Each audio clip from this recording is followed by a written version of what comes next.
జన్మాష్టమిగా జరుపుకుంటాము. శ్రీకృష్ణుడు చిన్నతనం నుండి ఎన్నో అద్భుతమైన లీలలు చేసి అందరి మనసులలో మంచి పేరు తెచ్చుకున్నాడు.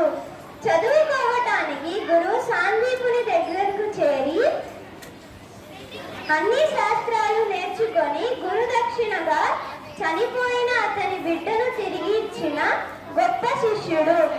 కురుక్షేత్రంలో అర్జునుడికి రథసారథిగా ఉండి అర్జునుడికున్న అనుమానాలను పటాపంచలు చేసి భగవద్గీతను చెప్పిన గురువు శ్రీకృష్ణుడు.